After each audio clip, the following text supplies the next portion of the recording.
Dalam hati Lydia tersenyum puas melihat raut wajah para gadis yang terlihat terkejut itu. Kini ia mengerti kenapa tidak pernah dilibatkan dalam grup yang ada di kantornya.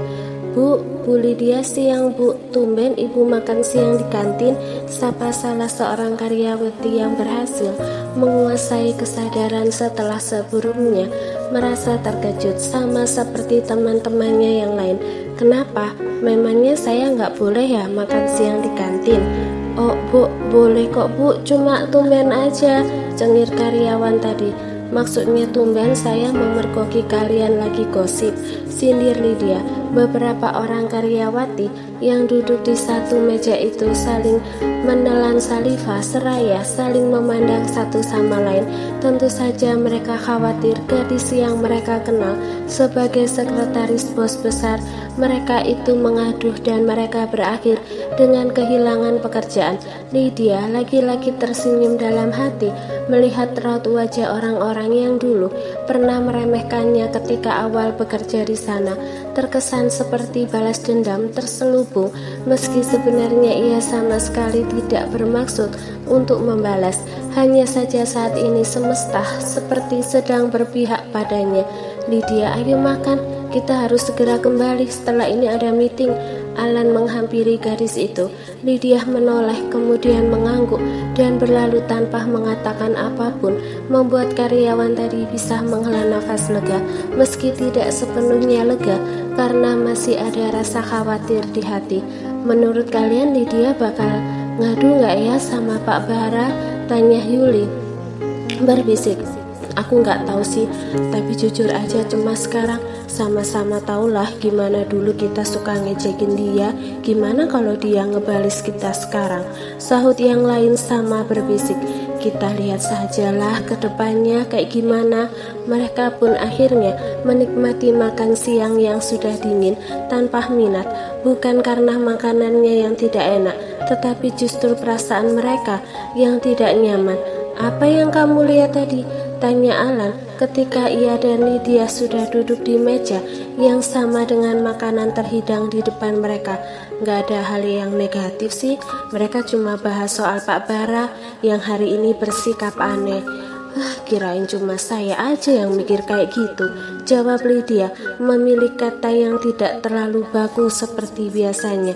Namanya cerita dari mulut ke mulut pasti tersebar dengan cepat, apalagi tadi bukan cuma satu orang atau dua orang yang melihat Pak Bara, sahut Alan sambil mengaduk nasi soto yang ia pesan. Pak Alan tahu kenapa Pak Bara bisa kayak gitu? Lydia bertanya seraya memandang penasaran pada pria yang duduk di hadapannya. Ia tahu hubungan antara Bara dan Alan cukup dekat. Kena penyakit? Jawab Alan. Hah, penyakit? Penyakit apa? Apa berbahaya? Tapi bukannya orang kalau sakit itu murung ya? Kenapa ini malah sebaliknya? Malah kelihatan cerah dan terang benderang bagaikan langit tanpa awan, balas Lydia. Pokoknya kena penyakit yang sangat berbahaya.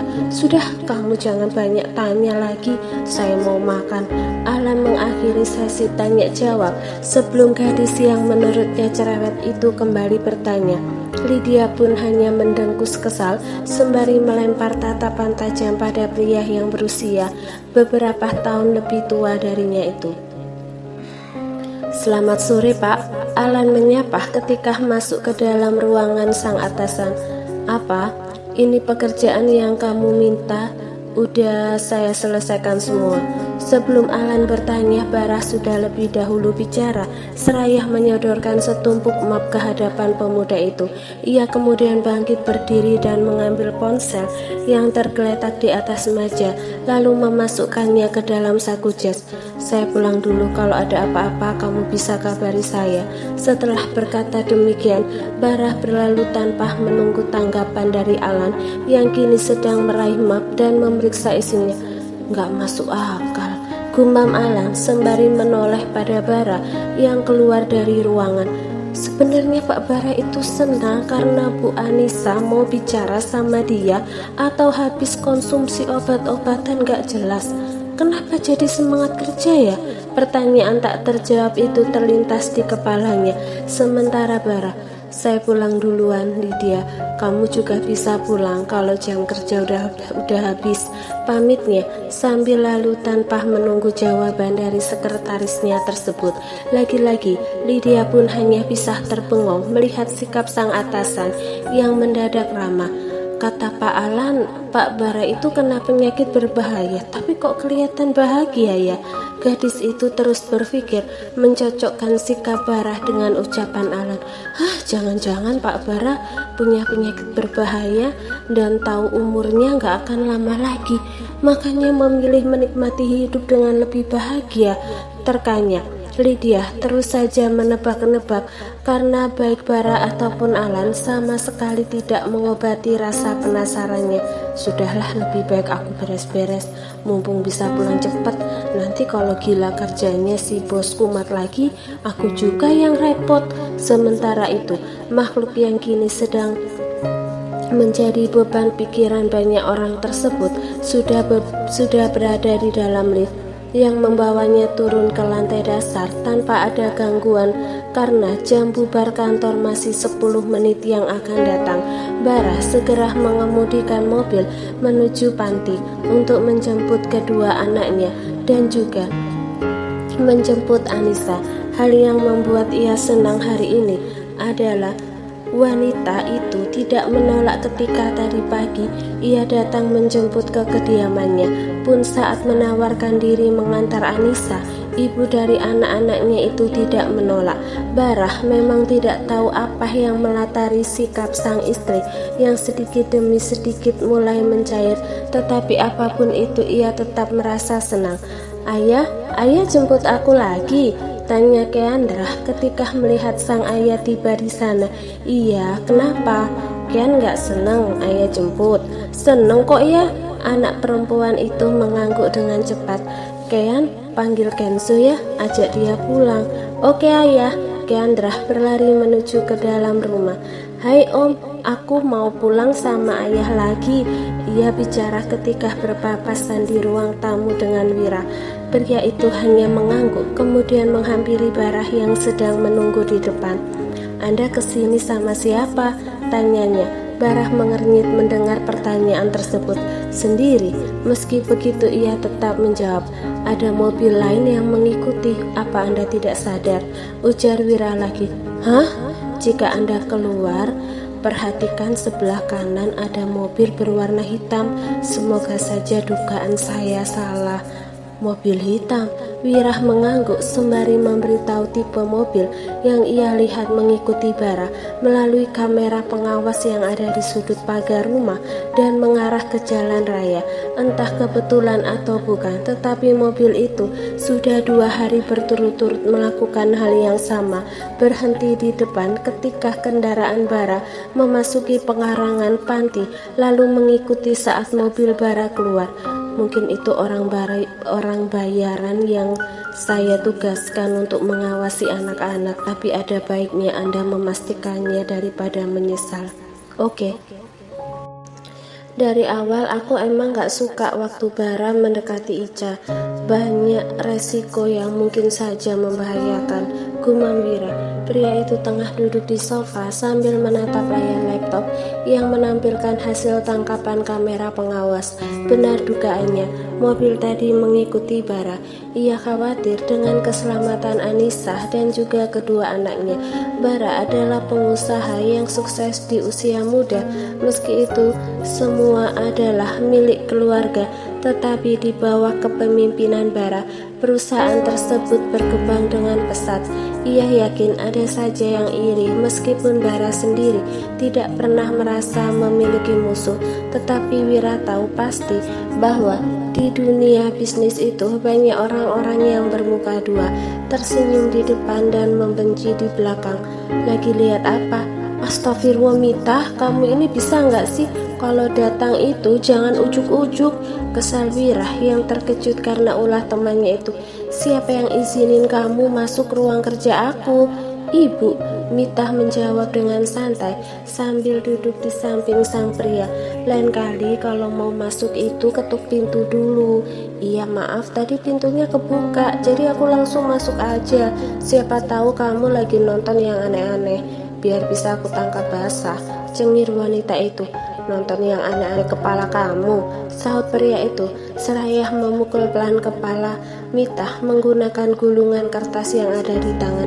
Siapa tahu aja kan, balas sang wanita sambil mengangkat bahu kemudian menarik laptop yang ada di atas meja.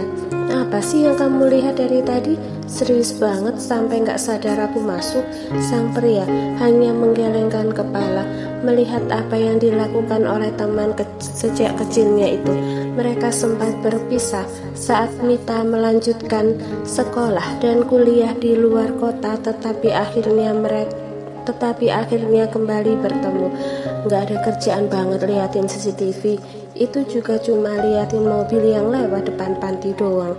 Ia mengembalikan gawe itu ke tempat semula. Makanya jangan suka kepo, balas Wira. Rah, kamu kan duluan kenal Ica daripada aku. Kamu juga yang kenalin aku ke dia sampai kami bisa temenan deket kayak sekarang. Apa Ica punya saudara? Enggak, dia anak tunggal, jawab Wira. Bukan saudara kandung. Lalu mungkin tante, sepupu atau apapun gitu. Wira diam sesaat sambil mengingat. Aku nggak begitu tahu soal silsilah keluarga dia. Soalnya hanya Ica dan orang tuanya yang sering datang ke sini. Tapi dia pernah bilang kalau dia itu nggak punya saudara yang masih hidup. Jadi udah pada nggak ada. Pria itu mengangkat bahu. Mungkin Mita hanya mengangguk-anggukkan kepala. Kenapa? Apa ada masalah? Kenapa kamu nggak tanya langsung sama dia? Wirah mengajukan beberapa pertanyaan sekaligus. Ini aku kesini juga tujuannya mau ketemu dia. Aku kira dia ada di sini, ternyata nggak ada. Ken dijemput bapaknya, sahut Mita. Salah sendiri, kenapa nggak telepon dulu? Mana aku tahu, dia biasanya suka di sini, balas Mita. Itu dulu, sekarang udah lain lagi ceritanya. Mita, dia ada sesuatu yang tengah ia pikirkan tentang Anissa saat ini. Apa ada masalah serius? Wirah menyadari sikap tidak biasa dari sahabatnya itu. Mitah tidak langsung menjawab. Beberapa saat ia hanya menatap temannya itu, tetapi dengan pandangan kosong karena saat ini Wirah menggerakkan tangan di depan wajahnya. Ia sama sekali tidak merespon. Melamun terus, kesambet baru tahu rasa. Wirah menyentil kening Mitah hingga tersadar. Sakit tahu, protes Mitah sambil mengusap kening yang tadi mendapatkan hadiah dari sang teman. Makanya jangan suka ngelamun. Bukannya meminta maaf, sang pria justru mengejek. Mita menghela nafas panjang sambil menatap layar laptop yang masih menyala untuk sesaat, tetapi kemudian ia pun bangkit berdiri. Aku balik aja lah. Kamu gak mau antar aku? Kamu kan biasanya juga kayak jelangkung, datang gak dijemput, pulang juga gak diantar. Wirah menjawab tanpa menoleh. Dasar gak peka, pantas jomblo terus, cibir Mita. Biarin, yang penting masih waras. Daripada kamu udah jomblo kurang waras pula, sang pria balas mengejek. Dengan kesal Mita mengambil bantal sofa lalu membabi buta memukuli temannya yang kini sedang tertawa terbahak sambil melindungi tubuhnya dengan tangan, sama sekali tidak melawan. Dasar ngeselin, aku sumpahin kamu dapat istri sama kayak yang suka kamu ejekin ke aku, gusar wanita itu. Emang aku pikirin jodoh itu di tangan Allah, bukan ditentukan sama ucapan kamu. Kali ini ia menangkap bantal itu dan merebutnya, meletakkan kembali di atas sofa. Aku gak bilang jodoh itu ditentukan sama ucapan aku, tapi aku sebagai orang yang teraniaya cuma berdoa dan berharap, kilah Mita. Iya deh, si paling teraniaya, sindir Wira. Sana pulang, ganggu aja.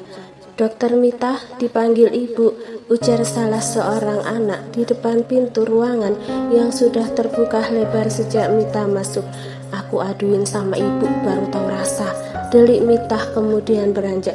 Gak usah cari muka, itu ibuku. Bodoh amat, balas wanita itu sedikit berteriak karena ia sudah tiba di depan ruangan itu. Dasar barbar, ganggu aja. Wirah kembali menatap layar laptop.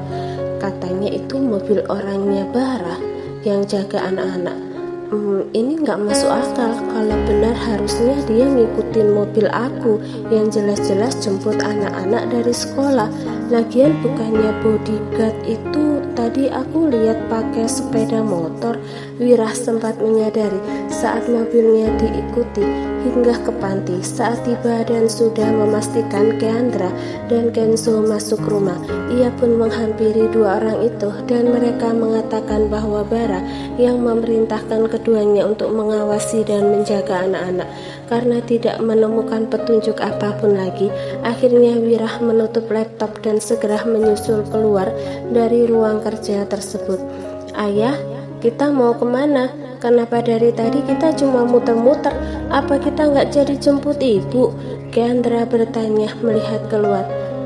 Enggak sayang, ibu katanya lagi sibuk. Nanti di depan sana kita berhenti dulu ya. Ayah mau benerin mobil, sahut Bara. Beberapa detik kemudian mobil itu memasuki sebuah bengkel besar. Tunggu sebentar di sini ya, ingat jangan kemana-mana. Oke ayah, sahut Kenzo dan Keandra hampir bersamaan. Ken, itu siapa? Tanya Keandra pada seorang pria yang sedang berbincang dengan ayahnya. Om Arya, temannya ayah, dia itu yang punya bengkel ini, jawab Kenzo seadanya meski sebenarnya ia tahu fakta lain tentang sahabat ayahnya tersebut. Oh, tak lama kemudian Bara kembali menghampiri kedua anaknya yang sedang menunggu di dalam mobil. Ia membuka pintu. Ayo sayang, pindah ke mobil lain. Kenapa pindah ayah? Mobil ayah harus diservis. Ayo cepat, jangan sampai ada yang ketinggalan. Dua anak yang kini duduk di bangku kelas 1 sekolah dasar itu menurut. Pindah ke mobil lain yang terparkir di sana. Bara pun mindahin beberapa barang dari bagasi.